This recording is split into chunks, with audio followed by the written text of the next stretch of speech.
हमें classical music room दिखाया जाता है जहाँ पर सभी कोई अपने अपने इंस्ट्रूमेंट का प्रैक्टिस कर रहे होते हैं। तभी कोई कहता है, रुको रुको, पहले वाली कह रही होती है, लगता है कि लय बिगड़ गया है, मुझे लगता है कि हमें फिर से शुरू करना चाहिए। मिराय कहता है, पियानो बहुत ज़्यादा ही धीमा चल रहा है। जिस पर सियोनिल सोच रही होती है, मैं कोई मेट्रोनोम तो नहीं हूँ ना, मतलब जो लय को मापने वाली मशीन होती है ना वो। और सॉरी कहती है। वो बॉय कहता है, मैं बहुत घबराया हुआ हूँ, इसलिए पियानो की चाबियाँ कुछ ज़्यादा ही ज़ोर ज़ोर से दबा रहा हूँ। बात सिर्फ गाने की नहीं है, इसलिए तुम शांत हो जाओ, तुम काफ़ी अच्छा कर रही हो। जिस पर सियोनिल चुप रहती है और वो कुछ नहीं कहती। तभी कोई कहता है, चलो एक ब्रेक ले लेते हैं, जब चीज़ें ठीक ना चल रही हों तो हमें रेस्ट ले लेना चाहिए। वो गर्ल कहती है, पियानो और वोकल्स को संभालना मुश्किल होता होगा, है ना? सियोनिल कहती है, आई एम ओके, वैसे भी मेरे पास रैली में कोई चॉइस नहीं था। सूजुन कहती है, सारी मुसीबतें सिर्फ उस एक सन की विलन की वजह से ही है। मिराई भी कह रहा होता है, मैंने इतनी छुट्टियां ले ली है कि मुझे तो उसका चेहरा भी याद नहीं है कि आखिरकार वो दिखता कैसा है।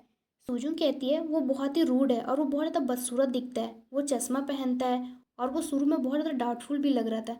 मैंने सुना है कि वो रिकेट कर रहा है और वो अपने जूनियर के लिए इतना परेशानी कैसे खड़ा कर सकता है। तभी सोनूल उस पल को याद करती है जब वो अपने सीनियर के साथ फंस गई थी और सोचती है, बिल्कुल नहीं। और जीनेंग कहता है, उस डोर को खोलते हुए अमीन कह रहा होता है, ऐसा क्यों हो रहा है, ऐसा तो पहले कभी नहीं हुआ। तभी वो स्यूनिल को देखता है और इस टाइम पर दोनों काफ़ी ज़्यादा क्लोज होते हैं। जिस पर जिन्हें कहता है, स्यूनिल क्या कुछ गलत है? और स्यूनिल को तब होश आता है। वो कहती है, अरे ये तो कुछ भी नहीं है, बिल्कुल भी नहीं, मैं तो सिर्फ ये पता लगाने की कोशिश कर रही थी कि आखिरकार ऐसा क्यों हुआ। और अपने मन में सोच रही होती है, वो बहुत ज़्यादा क्लोज था, हम रियली में बहुत ज़्यादा क्लोज थे। जिन्हें कहता है, ऐसा नहीं लगता कि ये लॉकिंग मैकेनिज्म ख़राब है, ये तो बहुत ज़्यादा स्ट्रेंज है। क्या इसका कोई और रीज़न हो सकता है? क्या तुमको कोई अंदाज़ा है कि ये क्या हो सकता है? जिस पर स्ट्यूनल सोच रही होती है, हाँ मैं करती हूँ, मैं पक्के तौर पर करती हूँ, ये बिल्कुल सही है। बिल्कुल वैसा ही पैटर्न है जैसा तब होता है जब मैं ली रोवन के साथ फंस जाती हूँ। लेकिन क्यों आज ली रोवन के साथ कुछ भी नहीं हुआ? ऐसा क्यों हुआ? ऐसा क्यों किया? क्या जिंक्स अचानक जिन्यांग पर ट्रांसफ़र हो गया है? जिंक्स मतलब जो बैड लक होता है ना, उसे ये लोग कहते हैं। जहाँ पर जो जिन्यांग है वो तो कुछ सोच रहा होता है, फिर वो कहता है, मेरे पास एक आइडिया है। जैसे कि तुम जानती हो स्यून्यूल, ये म्यूज़िक बिल्डिंग बहुत ही जर्जर हालत में है। लोग पहले भी कह रहे थे कि ये दरवाज़ा अटक रहा है, शायद फ्रेम आखिरकार झुक गया हो या कुछ और हो सकता है। स्यूनिल, क्या तुम टीचिंग असिस्टेंट को फ़ोन लगाने की कोशिश कर सकती हो? जिस पर स्यूनिल कहती है, ठीक है। और जिनिंग कहता है, और मैं अपनी पूरी ताकत लगाकर इसको खोलने की कोशिश करूँगा। और जैसे ही वो अपनी पूरी ताकत लगाता है, वैसे ही बाहर से पहले से ही कोई दरवाज़ा खोल देता है, जैसे कि जो जिनियंग का बैलेंस बिगड़ता है और अब वो गिरने वाला है। और उसके पीछे तो स्यूनिल भी है, तो अब वो भी गिरेगी। जहाँ पर वो लोग जोरदार धड़ से नीचे गिरते हैं ज़मीन पर। जहाँ पर जो जिन्यांग और स्यूनिल उसे देखते हैं जिसने दरवाज़ा खोला है। वो इंसान दरवाज़ा खोलते हुए अंदर आता है। तो सियोन होती है जो कि कह रही होती है, तुम दोनों क्या कर रहे हो? क्या तुम दोनों कुश्ती कर रहे हो या फिर कुछ और कर रहे हो? जहाँ पर जिन्यांग तो बहुत हैरान है और स्यूनिल भी सोच रही होती है, अरे ये तो खुला हुआ है। तभी कोई कह रहा होता है, नहीं। और ये जिन्यांग होता है जो कि सियोन से कह रहा होता है, तुमने इसे कैसे खोला? ये एकदम टाइटली फंसा हुआ था। सेवन कहती है, तुम लोग किस बारे में बात कर रहे हो? ये तो बहुत आसानी से खुल गया। जिन्हें कहता है, मैं सच कह रहा हूँ, हम यहाँ पर फंस गए थे, इसे खोलने की मैं बहुत ज़्यादा ट्राई कर रहा था। जहाँ पर सेवन कहती है, हाँ ज़रूर। जिन्हें उसे कपड़े को पकड़कर खींचते हुए कहता है, ये मुझे इग्नोर मत करो, मेरी बात तो सुनो। सेवन कहती है, ठीक है, मैं समझ गई, छोड़ो, मैं ड्रम बजाने के लिए जा रही हूँ, मुझे इसमें कोई इंटरेस्ट नहीं है। जीने कहता है, लेकिन ये बहुत बुरी तरह से फंसा हुआ था। और स्यूनिल उठती है और वो तो खुद ही बहुत ज़्यादा कंफ्यूज है कि अगर दरवाज़ा खुला हुआ था तो इतने कोशिश के बाद भी खुल क्यों नहीं रहा था। और फिर वो जिन्यांग और सियोन को देखती है और सोचती है, मुझे हमेशा लगता था कि मेरा बचपन का दोस्त, उसकी पर्सनैलिटी बहुत ही पोलाइट और नाइस है। जहाँ पर जो सियोन होती है वो जिन्यांग को एक जोरदार मुक्का मारती है, लेकिन उसे तो कोई फ़र्क ही नहीं पड़ता। जहाँ पर सियोनिल सोच रही होती है, ये आदमी इतना स्ट्रॉन्ग कैसे है? शायद इसे खुद ही अपनी ताकत का अंदाज़ा नहीं है। जब मैंने उसकी न्यू साइड देखी जहाँ पर जो जिन्यांग बहुत ज़्यादा खुशी से हंस रहा होता है, जिस पर स्यूनिल सोचती है, मैं इसे कैसे कहूँ जिन्यांग, लगता है कि कोई बहुत ज़्यादा एक्साइटेड है। और फिर सीन प्रेजेंट में आता है जहाँ पर वो बॉय कहता है, सच कहूँ तो उसमें कोई भी कॉमन सेंस बिल्कुल भी नहीं है, वो रिहर्सल रूम में भी एक बार भी कैसे नहीं आया। जहाँ मीरा आग बबूला होते हुए कहता है, मैं समझ गया, अगर बाद में वो हमारे साथ जॉइन होने की कोशिश करे तो क्या होगा? किसी भी हालत में हम उस पर नरमी नहीं बरतेंगे। अगर वो बदसूरत चश्माधारी आदमी यहाँ आ जाए तो तुम उसकी वाट लगा देना। जिस पर वो बॉय कहता है, समझ गया, मैं उसे मुंह पर एक जोरदार घूंसा मार दूंगा। मिराय कहता है, ठीक है, अगर तुम इसमें कुछ गड़बड़ी भी करते हो तो मैं इग्नोर कर दूंगा।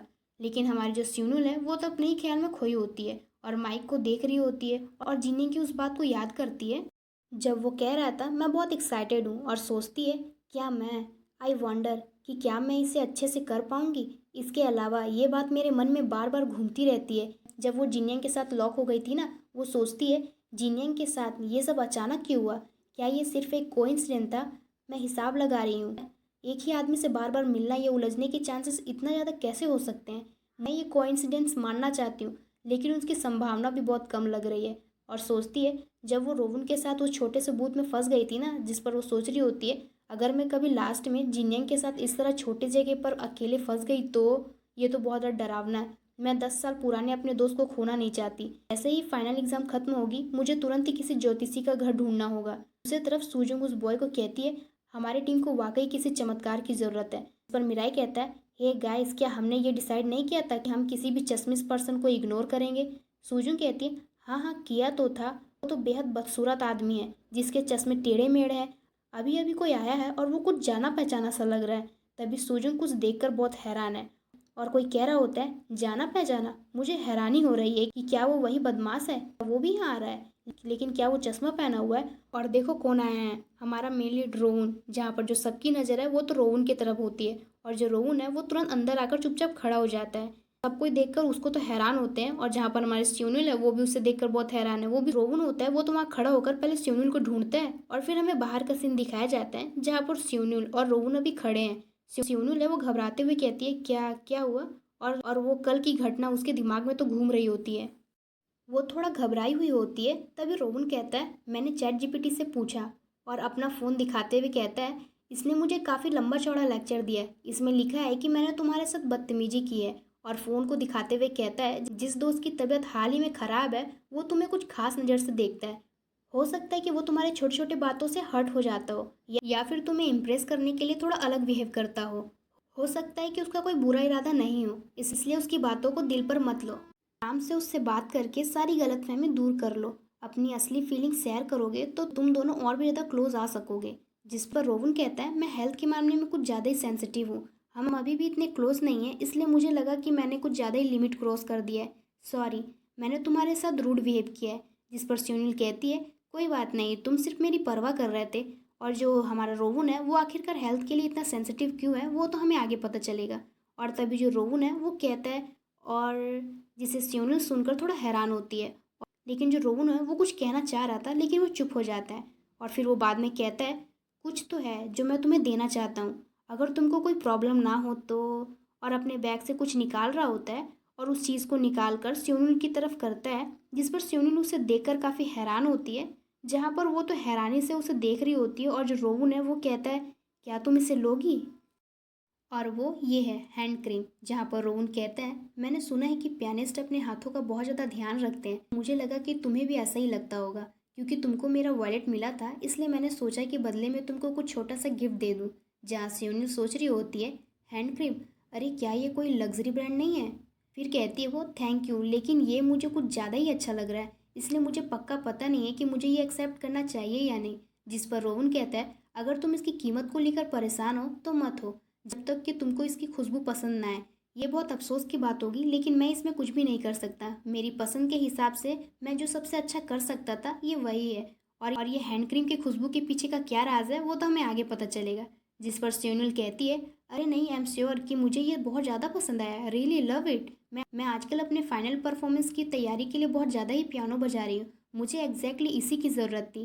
थैंक यू सो मच, मैं तो इसका भरपूर यूज़ करने वाली हूँ। जिस पर रोवन स्माइल करते हुए, पहली बार स्माइल करते हुए कहता है मैं डर रहा था कि इस बार मुझसे कोई बदतमीजी ना हो जाए, मुझे खुशी है कि इससे तुम्हारा फ़ायदा होगा। मुझे लगता है कि ये बहुत अच्छी बात है कि तुम पियानो बजाती हो, मेरा तुम्हें पूरा सपोर्ट है। जिस पर स्यूनिल भी साय होते हुए खुशी से कह रही होती है हाँ हाँ, और सोच रही होती है वो मुस्कुराया, मुझे नहीं पता था कि वो इस तरह भी मुस्कुरा सकता है, और अजीब सा हो सकता है लेकिन वो मेरी सोच से भी बेहतर इंसान है। फिर सीन शिफ्ट होता है स्यूनिल के होटल की तरफ, जहाँ पर स्यूनिल अभी अभी अपने रूम पहुंची है और उसे प्यास लग रही है। वो कहती है क्या मैं आजकल गाने की प्रैक्टिस कुछ ज़्यादा ही कर रही हूँ, मेरा गला थोड़ा सा सूखा सूखा सा लग रहा है। और अपने बैग को साइड में रख देती है और अपने शर्ट उतारने जा रही होती है। तभी उसकी नज़र अपने बैग में पड़ती है, क्योंकि रोवन ने उसे हैंड क्रीम दी हुई है ना। वो कहती है ओ राइट, और अपने बैग को ही देख रही होती है। फिर वो रोवन के दिए हुए हैंड क्रीम को पकड़ी होती है और बेड पर लेटी होती है और कह रही होती है वो सचमुच एक डॉक्टर की फैमिली से। अमीर बच्चे सचमुच एक अलग ही लेवल पर होते हैं, बिना सोचे समझे इतनी महंगी चीज़ें खरीदना। फिर वो क्रीम को अपने हाथ में लगाती है और उसे स्मेल करने लग जाती है और सोच रही होती है वाह, इसकी खुशबू तो लाजवाब है, ये बिल्कुल मेरे स्टाइल का है। और उसकी खुशबू में ही खो जाती है और सोच रही होती है साइट्रस, मास्क रोज, हल्की सी लकड़ी जैसी खुशबू के साथ, और क्या ये वनीला है। और तभी उसे मेन चीज़ याद आती है और वो कहती है 1 मिनट रुको, और आप उसके चेहरे का हाव भाव देख ही सकते हैं। जहाँ सियोन सोच रही होती है ये खुशबू तो मेरे बॉडी वॉश की तरफ बहुत ज़्यादा ही मिलता जुलता है, उसे कैसे पता चला कि मुझे इस तरह की चीज़ें पसंद है। और फिर वो उस टाइम को याद करती है जब वो दोनों बूथ के अंदर फंसे थे और उस पोजीशन में रोवन सियोनिल की बॉडी के कुछ ज़्यादा ही क्लोज था। और फिर क्या, उसने उसकी बॉडी को स्मेल कर लिया। और ये याद आते ही सियोनिल बहुत ज़्यादा ही ब्लश करने लग जाती है और कहती है ये सिर्फ एक कोइंसिडेंट था, है ना। शायद उसने अंदाजे से ही ये अनुमान लगाया होगा। फिर सीन शिफ्ट होता है रोवन की बिल्डिंग की तरफ, जहाँ रोवन अपना पढ़ रहा होता है और वो कुछ ज़्यादा ही फोकस से कुछ सोच रहा होता है और थोड़ा सा उदास भी लग रहा होता है। और फिर हमें पियानो बजाते हुए किसी हाथ को दिखाया जाता है और फिर हमें छोटा सा रोवन दिखाया जाता है जिसकी आंखों में आंसू होता है। और वो रोवन के बगल में एक लेडी बैठी होती है, शायद से उसकी मॉम होगी, आई डोंट नो, जो कि पियानो बजा रही होती है। वो लेडी कहती है क्या हुआ रोवनली, क्या तुम मुझे पियानो बजाते सुनकर थक गए हो।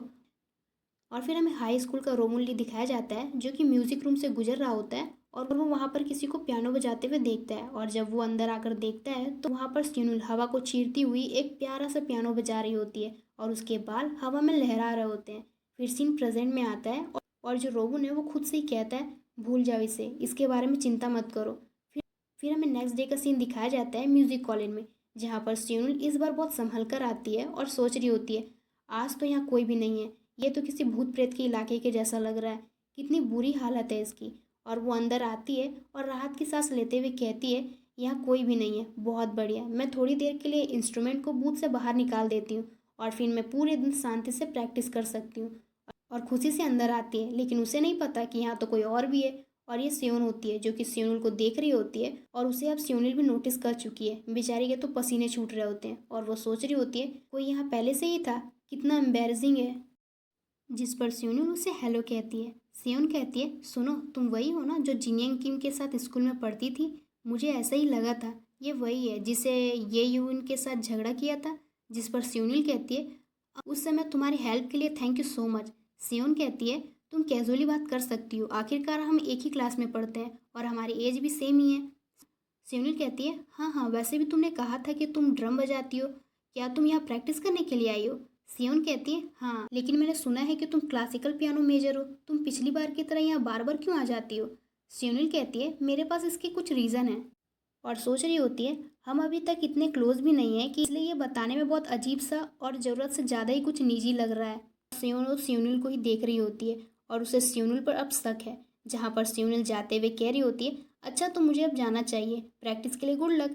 जिस पर सियोनिल कहती है सुनो, क्या तुम ये कर रही हो क्योंकि तुमको जिन्यांग पसंद है। जिस पर सियोनिल ये सुनकर बहुत हैरान है और पीछे मुड़कर सियोन को देखती है और कहती है ऐसे अचानक, तुम ये अचानक ये सवाल क्यों पूछ रही हो। सियोनिल कहती है नहीं, मेरा मतलब है कि ऐसा लगता है कि जिन्यांग तुम्हें पसंद करता है।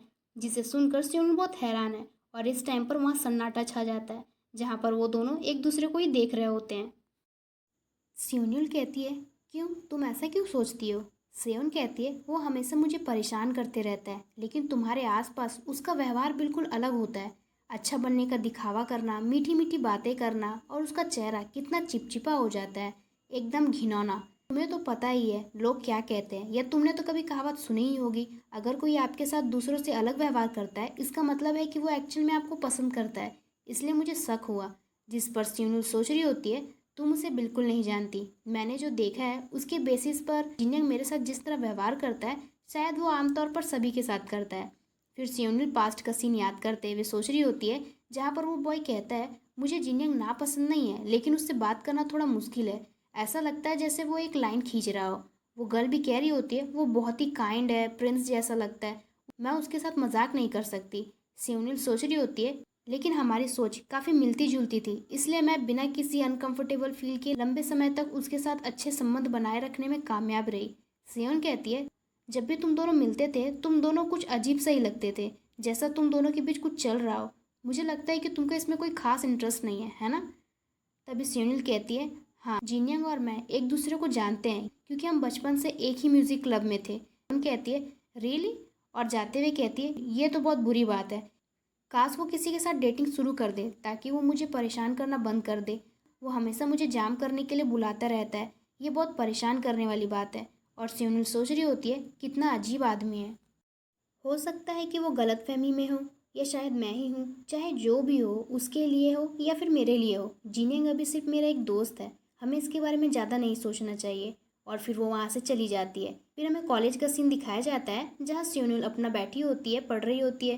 तभी वहाँ पर कोई आते हुए कहता है, क्या मुझे पता नहीं था कि हम दोनों एक ही क्लास में हैं। और ये सुनकर स्यूनिल चौंक जाती है। और ये लड़की वही होती है जिससे स्यूनिल का झगड़ा हुआ था।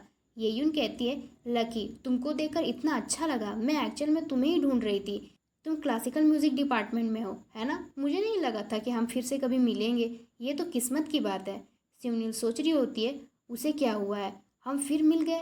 वो इतनी फ्रेंडली क्यों हो रही है? ये यून कहती है, मुझे तुमसे एक बात पूछनी थी। स्यूनिल कहती है, ओह हाँ, ये क्या है? ये यून कहती है, तुमको वो प्री मेडिकल का स्टूडेंट याद है ना, जो चिकन की दुकान पर जाकर पूरी तरह से नशे में धुत हो गया था? टीचिंग असिस्टेंट ने कहा कि तुम दोनों के बीच कुछ चल रहा है। आपको तो पता ही है कि टीचिंग असिस्टेंट ने उन दोनों को बूथ में किस तरह से देखा था। उससे तो किसी को भी गलतफहमी हो सकता है। फिर येयुन कहती है, क्या ये हो सकता है कि तुम दोनों डेटिंग कर रहे हो? जिसे सुनकर सेनुल तो और भी ज़्यादा हैरान हो जाती है। फिर वो कहती है, नहीं, हम नहीं कर रहे हैं। हम तो बस क्लासमेट थे, पुराने स्कूल के दोस्त। येयुन कहती है, ओह, अब मेरे जान में जान आई। मैं जानती थी। तो क्या तुम मुझे उसका नंबर दे सकती हो? वो बिल्कुल मेरे टाइप का है। मुझे बस उससे जानना है। जिस पर सेनुल तो पूरे स्पीचलेस। फिर वो कहती है, मैं किसी का नंबर यूं ही नहीं दे सकती। और हाँ, मेरे पास तो उसका नंबर है ही नहीं। हम एक दूसरे को बस एक चेहरे से ही पहचानते हैं। हम इतने क्लोज नहीं हैं। जिस पर ये यून कह रही होती है, रियली? सेनुल कहती है, हाँ। ये यून कहती है, अरे यार, कितना बुरा हुआ। ठीक है, समझ गई। और जाते हुए कहती है, बहुत बुरा हुआ। जहाँ स्यूनिल भी उसे जाते हुए देख रही होती है और सोचती है, मेरे पास उसका नंबर है क्योंकि हम एक ही क्लास में थे। और अपना फ़ोन देखते हुए सोचती है, लेकिन फिर येयुन को जाते हुए देख रही होती है और सोचती है, वो बहुत बदतमीज है। उसकी पर्सनैलिटी जितनी ही बुरी है वो। मुझे उम्मीद है कि अब मुझे उससे निपटना नहीं पड़ेगा। लेकिन वो ऐसा करना जारी रखती रही, ऐसा दिखावा करना जैसे हम बहुत क्लोज फ्रेंड हो। जब इशारों इशारों में वो मेरा मजाक उड़ाती थी, वो मेरे पीठ पीछे मुस्कुराती थी। लेकिन मुझे पता चल जाता था, ये लड़की मुझे बिल्कुल पसंद नहीं करती।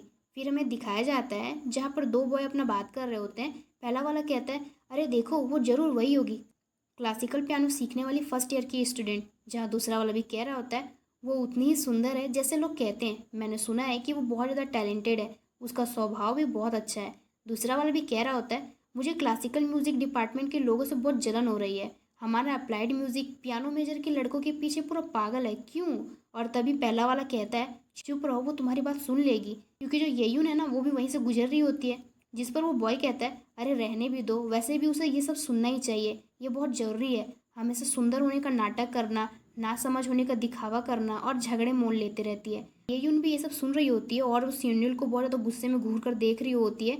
और स्यूनिल सोच रही होती है, वो हमारी कंपेयर इस तरह क्यों कर रहे हैं? इससे तो मामला और भी ज़्यादा अजीब हो जाएगा। लेकिन उसने आगे से सीधे तौर पर कोई लड़ाई नहीं की। मुझे लगा कि जब तक मैं शांत रहूंगी चीज़ें शांति से बनी रहेगी। बिना ये एहसास किए कि वो किसी भी मौके का तलाश कर रही थी मुझे नीचे दिखाने के लिए।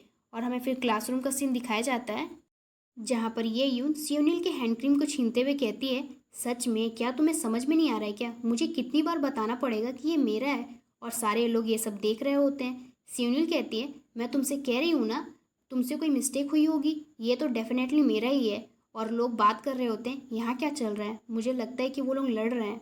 ये यून चिल्लाकर कहती है, क्लोरो हैंड क्रीम, मैं तुमसे कह रही हूँ ना, ये मेरा है। सियोनिल कहती है, तो फिर तुमसे ज़रूर गलती हुई होगी क्योंकि वो दोनों एक जैसे ही दिखते हैं। तुम्हारा सामान कहीं और होना चाहिए। ये मेरे लिए बहुत कीमती है, इसलिए प्लीज़ इसे वापस कर दो। यून चिल्लाकर कहती है, सच में? तुम बार बार जिद क्यों कर रही हो? मैंने कहा ना, ये मेरा है। ये तो अनबिलीवेबल है, मेरी चीज़ें ऐसे चुरा रही हो जैसे कि वो तुम्हारी हो। तुम मुझसे जलती हो। जिस पर स्यूनिल हैरान, वो कह रही होती, क्या? ये यून कहती है, तुम्हारा एडमिशन इक्वल अपॉर्चुनिटी एडमिशन से हुआ है ना? तुम जैसी लड़की इतनी महंगी हैंड क्रीम खरीद ही कैसे सकती हो? और गाइस मैं आपको बता दूं, इक्वल अपॉर्चुनिटी एडमिशन एक ऐसा एडमिशन होता है, ऐसा सिस्टम है जिसमें आर्थिक या सामाजिक रूप से कमजोर स्टूडेंट होते हैं ना, जैसे कम आय वाले परिवार या फिर सिंगल पेरेंट, ऐसे लोगों की हेल्प करने के लिए बनाया गया है। और सिनुल ये सब सुनकर बहुत हैरान है, जहाँ पर ये साहब तो सिर्फ अपने मुंह से जहर ही फेंक रही होती है और कहती है, मैंने तुम्हारे बारे में क्लासिकल म्यूजिक डिपार्टमेंट के बच्चों से सब सुना है। तुमको पता है कि क्लासिकल म्यूजिक डिपार्टमेंट में एंट्री पाने के कितने ज़्यादा कॉम्पिटिशन है? में से ज़्यादातर तो तुमको जानते तक नहीं है, क्योंकि तुमने शायद ही किसी कंपटीशन में भाग लिया हो, है ना? क्या तुम्हें सच में लगता है कि जब तुम अचानक से सबके सामने आओगी तो उन्हें कुछ समझ में नहीं आएगा? अगर तुम असली हुनर के बजाय किसी कानूनी रूल से अंदर आई हो तो तुम्हें चुपचाप रहना चाहिए, ज़्यादा ध्यान आकर्षित नहीं करना चाहिए। लेकिन एक भिखारी भी ये जानता है कि क्या चल रहा है ना?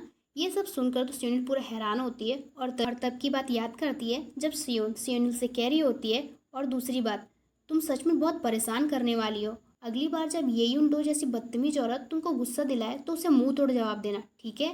जिस पर सियोनिल भी कहती है, ठीक है।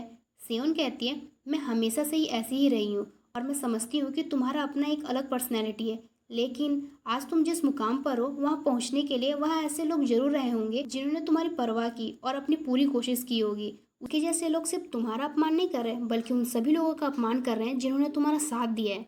जिस पर सियोनुल अपनी दादी को याद करती है जब वो कह रही होती है, my sweet little puppy, my little puppy, piano बहुत ज़्यादा खूबसूरती से बजाती हो। आई एम सॉरी कि दादी आपको अपनी हर मनचाही चीज़ें नहीं दिला सकती है। फिर हमें सर को दिखाया जाता है जो कि कह रहे होते हैं, आपके बारे में मैंने अपने दोस्त को भी बताया था जो एक प्रिक एकेडमी चलाती है। उन्होंने कहा कि वो तुमसे मिलना चाहती है, लेकिन आपको अपना बेस्ट करने का वादा करना होगा। फिर हमें होमरूम टीचर दिखाई जाती है जो कि कह रही होती है, सियोन्यूल मैं अब भी तुम्हें जीनियस मानती हूँ, चलो कड़ी मेहनत करते हैं और हर एक पॉसिबल चीज़ में अपना बेस्ट करते हैं, लेट्स गो। तुम्हारे लिए भी इसको चेक करूँगी, मैं तो बस एक स्कूल की म्यूज़िक टीचर हूँ। आई एम सॉरी कि मैं तुम्हारे लिए कुछ भी नहीं कर सकी आपके होमरूम टीचर के रूप में। फिर हमें 2026 academic year final admission result दिखाया जाता है जिसमें सियोनिल एक्सेप्ट हो चुकी है, जहाँ सियोनिल के फ्रेंड तो बहुत ज़्यादा खुश होते हैं और उसे गले लगाते हुए कहते हैं, मेरी फ्रेंड हांगकांग यूनिवर्सिटी में म्यूज़िक कॉलेज में एंट्री लेने जा रही है, ये अमेजिंग है, कॉन्ग्रेचुलेशन सियोनिल। सियोनिल तुम बेस्ट हो। और फिर वो रोवन को याद करती है जब रोवन उसे हैंड क्रीम देते हुए कह रहा होता है, मैंने सुना है कि पियानिस्ट अपने हाथों का ख्याल बहुत ज़्यादा रखते हैं और मुझे लगा कि तुम्हें भी ऐसा ही लगता होगा, और बस एक दूसरे को ही देखे जा रहे होते हैं। फिर रोवन स्माइल करते हुए कहता है, मुझे लगता है कि तुम सचमुच अमेजिंग हो, मैं तुम्हें हमेशा सपोर्ट करूँगा। और जो सियोनिल होती है वो हर किसी को याद करती है जिसके साथ उसके अच्छे पल रहे हैं। ये सारी चीज़ें सियोनिल याद करके सियोनिल उसके हाथ से हैंड क्रीम को छीनती है, जिस पर ये यून कहती है, हे तुम अब बस नाटक करने वाली हो, है ना? तुम एक इक्वल अपॉर्चुनिटी स्टूडेंट हो। जिस पर सियोनिल कहती है, इसी वजह से तो मुझे तुम्हारी बातों पर गुस्सा नहीं आ रहा है। ऐसा इसलिए नहीं था क्योंकि मैं उस बकवास से सहमत थी। एक सही एडमिशन तरीके और एक साधारण हैंड क्रीम का इस्तेमाल करके मुझे हर हाल में नीचा दिखाने की कोशिश करना, इस बात का जवाब देने का कोई मतलब नहीं था। लेकिन तुम्हारी बातें लगातार सुनते रहना ये सचमुच बकवास है, कहकर सियोनिल चुप हो जाती है और बड़े गुस्से में घूरते हुए कहती है, हे, क्या इसमें मेरी गलती है कि तुम खुद को इतना बकवास समझती हो? अपने हीन भावनाओं को अपने तक ही रखो और अपने गुस्से को दूसरों पर निकालना बंद करो। और वहाँ खड़े सभी लोग ये सारी चीज़ें देख रहे होते हैं। येयुन तो सियोनिल की बात सुनकर एकदम चुपचाप ही हो जाती है और कहती है, तुम, और फिर चिल्लाकर कहती है, तुम किस बारे में बात कर रही हो? कौन किसके लिए इतना हीन भावना रखता है? तभी वहाँ पर जिनयांग भी आ जाता है और कहता है, क्या चल रहा है यहाँ पे, क्या हो रहा है यहाँ पे? और सियोन होती है, वो कहती है, क्या ये फिर से नखरे दिखा रही है, मरना चाहती है क्या? जिन्यांग कहता है, तुम दोनों को क्या हो गया है? ये यूं चिल्लाकर कह रही होती है, सियुनिल ने मेरी क्लोरो हैंड क्रीम ले ली है। सियुनिल भी कह रही होती है, उसने मेरी हैंड क्रीम ये कहकर ले ली कि ये उसकी है, इसलिए मैंने उसे बताया कि वो उसकी नहीं है। फिर उसने मुझे भिखारी भी कहा जो इक्वल अपॉर्चुनिटी वाली स्टूडेंट के रूप में एंट्री पाने में कामयाब रही। जिस पर सियोन कहती है, क्या अनबिलीवेबल, मैं तो स्पीचलेस हूँ। कुछ लिमिट ऐसी भी होती है जिन्हें तुम पार नहीं कर सकती। मैं तो इसे इग्नोर करने वाली थी, लेकिन उसने वाकई सारी हद पार कर दी है। और गुस्से में येयुन के पास जाते हुए कहती है, अरे जरा इधर आना तो। तभी जो जिन्यांग होता है वो सेयन को रोक लेता है और कहता है, येयुन क्या ये सच है? तुम चाहे कितने भी गुस्से में क्यों ना हो, लेकिन तुम्हें ऐसी बातें नहीं कहना चाहिए। और तभी जो येयुन होती है अपना ड्रामा शुरू कर देती है और कहती है, तुम मेरी बात क्यों नहीं सुनते हो, तुम सिर्फ इसी लड़की की बात सुनते रहते हो। और ये कहकर वो जोर जोर से रोने लग जाती है। जिस पर सियुन कहती है, अरे यार धत तेरी की, लो शुरू हो गई फिर से ये। येयुन रोते रोते कह रही होती है, मुझे बस अपनी हैंड क्रीम चाहिए थी। लोग कह रहे होते हैं, यहाँ पर क्या चल रहा है, कितनी परेशानी वाली बात है।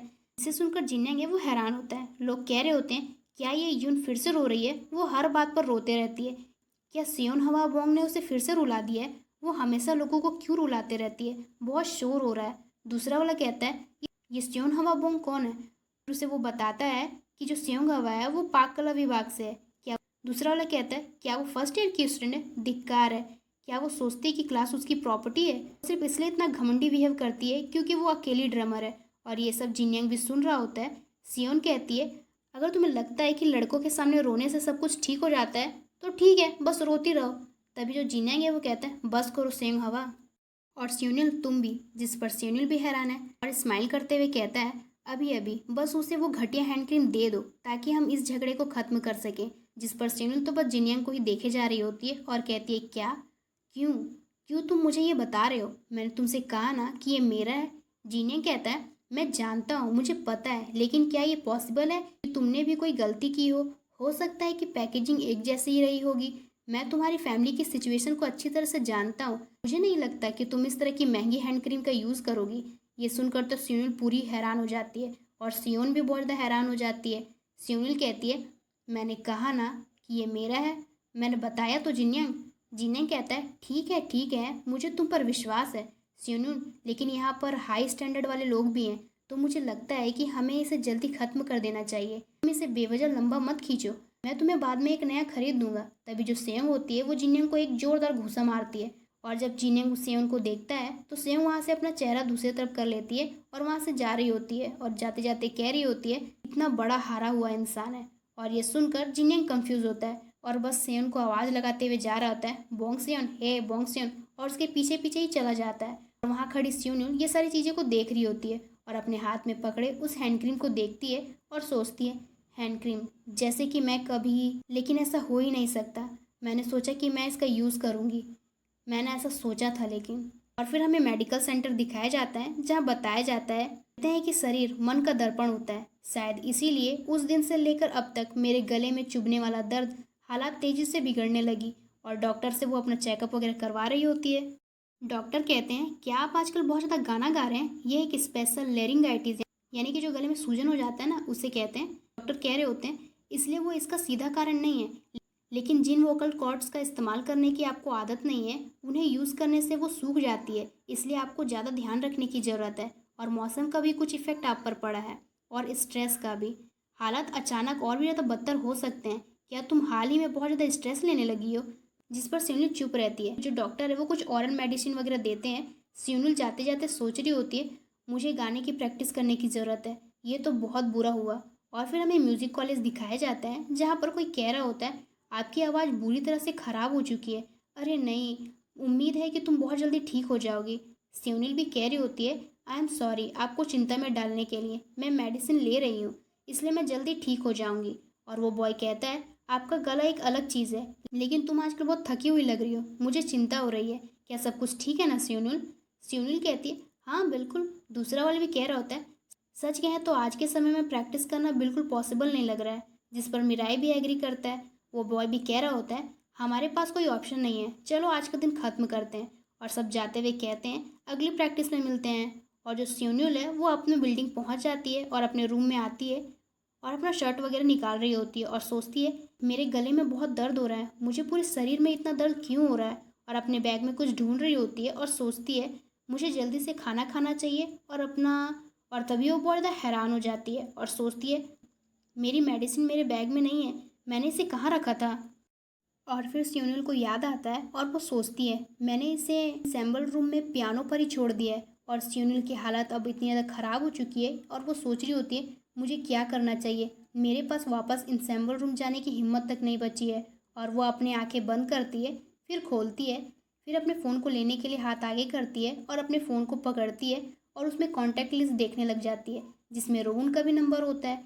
सियुनिल की हालत अब इतनी ज़्यादा ख़राब हो रखी है कि उसे तो अब सब कुछ धुंधला दिख रहा होता है। जो सियुनिल है वो अब मैसेज टाइप करती है और फिर उसे सेंड कर देती है।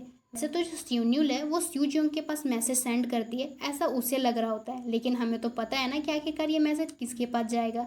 और सियुनिल की अब एनर्जी पूरी तरह से डाउन हो चुकी है और वो वहीं फर्श पर लेट जाती है और कहती है मुझे अब बहुत ज़्यादा चक्कर आ रहा है। और फिर सीन शिफ्ट होता है दूसरी तरफ जिसके पास ये मैसेज गया है, यानी कि हमारे हीरो रोहन की तरफ। रोहन अपना फ़ोन देखता है। जब वो उस मैसेज को देखता है जिसमें लिखा हुआ होता है, सूजी हूँ, आई एम सॉरी, लेकिन मुझे लगता है कि मैं अपनी मेडिसिन रूम में ही भूल गई हूँ। मेरी तबीयत ठीक नहीं है, तो क्या तुम इसे मेरे लिए रूम में ला सकती हो? अगर तुम्हें कोई प्रॉब्लम ना हो। मैं योन वोन विला, रूम नंबर 203 और डोर का कोड है 69540। पूछने के लिए आई एम सॉरी। अब ये मैसेज को रोवन ने अब देख लिया है और फिर हमें दिखाया जाता है स्यूनिल का रूम, जहाँ पर कोई तेजी से आता है और ये हमारा हीरो रोवन ली होता है, जो कि कुछ देखकर बहुत हैरान हो गया है। और वो ये है जहाँ पर जो स्यूनिल है वो फर्श पर पड़ी हुई है और उसकी तबीयत बहुत ज़्यादा खराब हो रखी है, जिसे देखकर रोवन कहता है, स्यूनिल। हमें थोड़ा पीछे का सीन दिखाया जाता है म्यूजिक कॉलेज, जहाँ सभी लोग अपना प्रैक्टिस कर रहे होते हैं। लेकिन तभी वो लोग किसी को देखकर हैरान हो जाते हैं, क्योंकि वहाँ पर रोवन आया होता है, जिस पर उस बॉय को लगता है कि रोवन म्यूजिक के लिए आया है। तो वो कहता है, हमारे पीछे अचानक से अब हमारी बारी है। जिस पर रोवन आते हुए कहता है, सॉरी, और स्यूनिल के मेडिसिन को लेते हुए कहता है, मैं अपनी कोई चीज भूल गया हूँ। और वो काफी सीरियस होता है, काफी हैरान होता है, क्योंकि हमें पता है रोवन के ट्रॉमा के बारे में। तो वो खुद कोई काम करते हुए कहता है, कोई बात नहीं, शायद कुछ भी नहीं है, मैं ठीक हूँ, हाँ मैं ठीक हूँ। फिर सीन प्रेजेंट में आता है, जहाँ स्यूनिल को दिखाया जाता है, जो सोच रही होती है, सो हॉट, मुझे बहुत तेज गर्मी लग रही है, मेरा शरीर तप रहा है। और अपनी आंखें बंद कर लेती है और सोचती है, मेरा गला ऐसा लग रहा है जैसे उसमें आग लगी हो। और तभी उसे एक जानी पहचानी आवाज सुनाई देती है। स्यूनिल जब आंखें खोलकर देखती है तो वहाँ पर रोवन होता है, जो कि रोवन कह रहा होता है, तुम ठीक हो ना स्यूनिल? हो, उठो, जागो। और स्यूनिल रोवन को देखकर सोच रही होती है, ली रोवन, क्यों मेरे घर में? मुझे जरूर हेलुसिनेशन हो रहा है क्योंकि मैं बीमार हूँ, लेकिन इस समय देखने लायक सभी हेलुसिनेशन में से ली रोवन का ही होना क्यों? ली रोवन का ही होना क्यों जरूरी था? जहाँ रोवन अपने हाथ से स्यूनिल का टेम्परेचर चेक कर रहा होता है, जिस पर स्यूनिल सोचती है, मुझे लगता है कि मुझे उसका मेरे बारे में चिंता करना उतना भी बुरा नहीं लगता। क्यों? ये कोई हेलुसिनेशन नहीं है, ये रियल में ली रोवन है। रोवन कह रहा होता है, ये तो बहुत बुरा हुआ, हमें तुरंत इमरजेंसी रूम जाना होगा। स्यूनिल रोवन का हाथ पकड़ लेती है और अपने टूटी फूटी आवाज के साथ कह रही होती है, मैं ठीक हूँ, मैंने अपनी मेडिसिन नहीं ली है, डॉक्टर ने कहा है कि ये सिर्फ एक फ्लू है, इसलिए अगर मैं बस इसी तरह आराम करती रही तो। फिर वो चुप हो जाती है। फिर वो कहती है, बस मैं ठीक हूँ। ये बहुत ही कूल और नाइस है। जिस पर रोवन चुप रहता है। जहाँ स्यूनिल सोच रही होती है, मुझे नहीं पता ली रोवन यहाँ कैसे है, लेकिन मैं अभी किसी भी चीज के बारे में सोचना नहीं चाहती, अभी अभी इस तरह। और तभी रोवन स्यूनिल को पकड़ता है और स्यूनिल को उठा लेता है। जहाँ स्यूनिल तो बेहोश होती है, उसकी पूरी हालत ही खराब है और रोवन उसे देख रहा होता है। फिर रोवन स्यूनिल को बेड पर लेटा देता है और सोच रहा होता है, मेडिसिन को देखते हुए ऐसा सचमुच लगता है कि ये एक लेरिंगाइटिस का एक नॉर्मल सा लक्षण है, इसमें गले में सूजन या फिर गला बैठ जाता है। फिर वो सोई होती है। जब रोवन स्यूनिल का टेम्परेचर चेक करता है तो 38.3 डिग्री सेल्सियस होता है, जिस पर वो सोचता है, और शुक्र है उसका बुखार धीरे धीरे नीचे गिर रहा है और उसकी करहाने की आवाज थोड़ी धीमी हो गई है।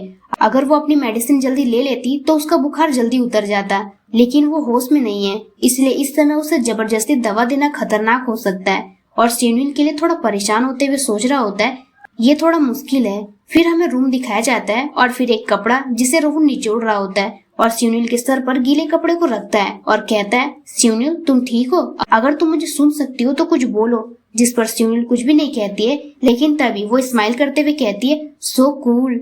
जिस पर रोवन सोचता है, लगता है वो अच्छी नींद ले रही है। ये जानकर मुझे राहत मिली कि वो ठीक लग रही है। और कपड़े से उसके फेस को पोंछता है और फिर उसके नेक के साइड पोंछता है और सोचता है उसका बुखार भी तेजी से उतर रहा लगता है। और स्यूनिल को कपड़े से पोंछ रहा होता है। तभी उसे कुछ याद आता है और कहता है, लेकिन उसके कपड़े, उसके लिए कंफर्टेबल कपड़ा पहनना बेहतर होगा। और ये कहकर वो चुप हो जाता है और डर भी जाता है, क्योंकि उसे भूत वाली सिचुएशन स्यूनिल की जोरदार थप्पड़ याद आ जाती है, जहाँ स्यूनिल कह रही होती है, मैं भी तो एक वीमेन हूँ ना, अगर तुमने मेरी इनरवियर देख ली तो।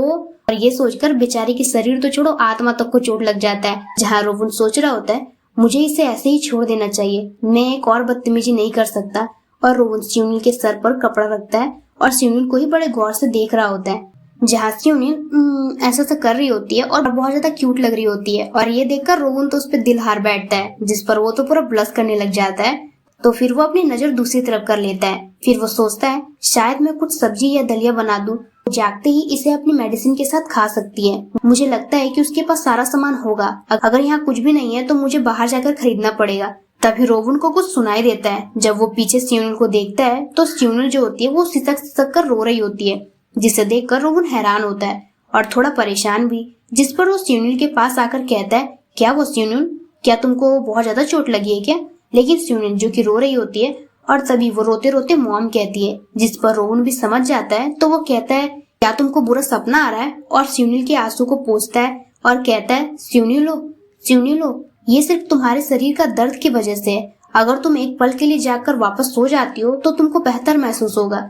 लेकिन तभी स्यूनिल अपना हाथ रोवन की तरफ बढ़ाती है और रोवन बस कह ही रहा होता है तो और तभी जो स्यूनिल होती है वो रोवन को पकड़ लेती है और अपनी तरफ खींचती है, जिससे तो रोवन भी हैरान होता है और स्यूनिल रोवन को गले लगा लेती है और रोवन पूरा हैरान होता है। हैरान के मारे वो तो पूरा सुन्न हो जाता है और ब्लश कर रहा होता है। फिर वो सोचता है, मुझे क्या करना चाहिए? ऐसा नहीं है कि हम पिछली बार की तरह किसी टाइट स्पेस में फंस गए, मुझे ऐसी किसी चीज की उम्मीद नहीं थी। और तभी स्यूनिल कहती है, नहीं, मत जाओ। रोते रोते कह रही होती है, मुझे अकेला मत छोड़ो, मत जाओ, प्लीज मत जाओ। और रोवन ये सब सुनकर हैरान होता है। फिर वो पास्ट की कुछ सीन को याद कर रहा होता है, जब रोवन स्यूनिल का हाथ पकड़ा होता है और कहता है, क्या तुम ये कर सकती हो? मुझे बस एक बार और गले लगाओ। जिस पर स्यूनिल वहाँ बैठती है और रोवन को गले लगाती है, उसे कंफर्टेबल करने के लिए, क्योंकि उस टाइम पर जो रोवन है बहुत ज्यादा पैनिक कर रहा होता है, उसकी पूरी बॉडी कांप रही होती है। ये सब याद करके वो सोचता है, राइट, क्योंकि तुमने ही उस समय मेरी रेडिकुलस रिक्वेस्ट को एक्सेप्ट किया था।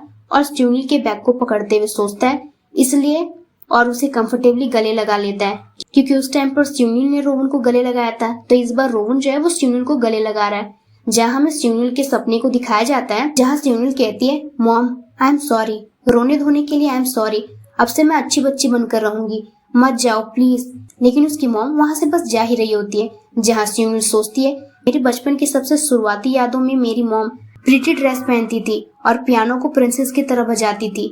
उनके नए कपड़े धीरे धीरे कम होने का कारण और उनके चेहरे पर छोटे छोटे चोट के निशान दिखने लगे। मुझे ये बात बड़े होने के बाद समझ में आई। ये मेरी फादर की शराब की लत के कारण से हुआ था, जो कि किसी कंपनी की शेयर की कीमत में लगातार हो रही गिरावट के कारण था। और वो दिन मैं कभी नहीं भूल सकती, जिस दिन मॉम की खूबसूरत हाथों पर भारी पट्टियां बंधी हुई थी। उस दिन मॉम को ये सेंस हो गया था कि वो कभी पियानो नहीं बजा पाएगी और वो असहनीय दर्द में अकेले ही डूब गई होगी। काश मैं मॉम के घाव भर सकती। अगर मैंने बचकाने हरकत ना किए होते या मॉम मुझे छोड़कर नहीं जाती। तभी वो थोड़ा हैरान हो जाती है, क्योंकि उसके सामने जिनयंग होता है, जो कि उसका बचपन का दोस्त है। स्यूनिल सोचती है, जिनयंग भी, और मैंने उस समय उसे रोक लिया होता, क्या वो मुझे हर्ट करने से बच नहीं सकता था? ये कहकर वो मायूस हो जाती है और खुद से ही कहती है, क्यों, क्या मैं? तभी उसे एक आवाज सुनाई देती है, स्यूनिलो। और ये सुनकर उसकी तुरंत झट से आंख खुल जाती है और रोवन स्यूनिल को अपने हाथ से थपथपाते हुए कह रहा होता है, स्यूनिल, मैं तुम्हें छोड़कर नहीं जा रहा हूँ, तुम्हें इसे रोककर रखने की जरूरत नहीं है, इसमें तुम्हारी कोई भी गलती नहीं है, कोई बात नहीं, ठीक है? और ये सुनकर स्यूनिल को भी अच्छा लगता है, वो थोड़ा कंफर्टेबल हो जाती है और रोवन प्यार से कह रहा होता है, कोई बात नहीं, ठीक है?